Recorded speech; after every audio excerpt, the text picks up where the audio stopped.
72 سنة كما اليوم اللي تصدر الإعلان العالمي لحقوق الإنسان. زوز حروب عالمية ورثنا فظاعة جيوش العالم اللي سببوا كان الموت والدمار. كساد عظيم ضرب اقتصادات البلدان في الكثيرات. وباش ما تتعاودش كوارث كيف هكا، تصدر الإعلان العالمي لحقوق الإنسان نهار 10 ديسمبر 1948 في قصر شايو بفرنسا، وين اجتمع قادة العالم وصوتوا على هذه الوثيقة. كان شي 8 من 56 بلاد، منهم الاتحادات السوفيتية، جنوب افريقيا، وكالعادة المملكة العربية السعودية.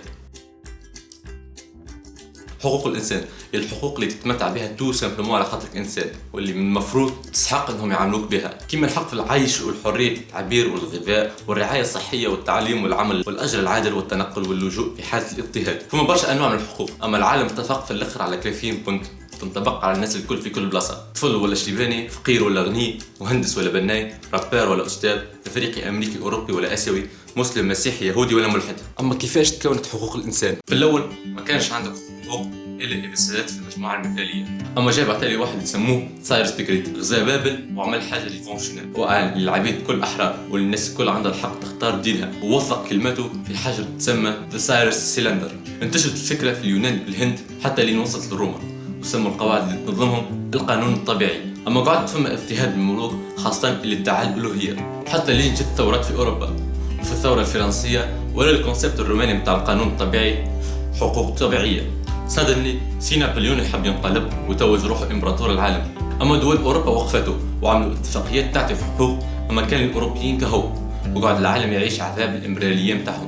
بعد وقت جاء محامي شاب من الهند اسمه المهاتما غاندي، وقف ضد الشيء هذا وصار العالم كل عنده حقوق، مش كان الاوروبيين كهو.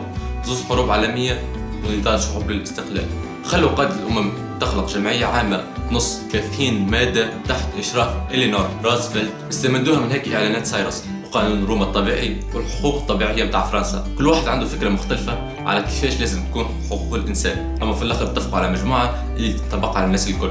وتم الاعلان العالمي لحقوق الانسان، واللي تعتبر الوثيقه هذه اكثر وثيقه مترجمه في العالم، اكثر من 500 لغه. اما قاعدة مشكله صغيره، اذا كان للناس الحق في الغذاء والمأوى، علاش اكثر من 3 ملايين طفل يموت من الجوع كل عام؟ اذا كان الناس عندهم حريه التعبير، فعلاش الاف في السجون على خاطر يرفضوا نظام ولا يطالبوا بحقوقهم؟ اذا كان الناس عندها الحق في التعليم، علاش نسبه الاميه اكثر من 14%؟ اكثر من نص سكان العالم يعانوا من نقص توفر الرعايه الصحيه الاساسيه، منهم 800 مليون من غيرها. الحروب ما زالت موجوده وتسببت في لجوء ونزوح اكثر من 65 مليون شخص في 2015 مثلا، اغلبهم من سوريا والعراق واليمن. 360 مليون طفل اللي هم امال المستقبل قاعدين يعيشوا في مناطق صراع حسب الامم المتحده. وقت توقع الاعلان العالمي لحقوق الانسان ما كانش عنده قوه القانون، وكانت حاجه اختياريه، وعلى الرغم من برشا معاهدات واتفاقيات قاعدة مش مطبقه وحبر على ورقه. ويقعد السؤال شكون اللي باش يرجع الكلمات هذو حقيقه؟ كان عجبك الموضوع عملنا لايك وسبسكرايب، وعندك ما تزيد اكتب لنا رايك في الكومنتات خاطر يهمنا.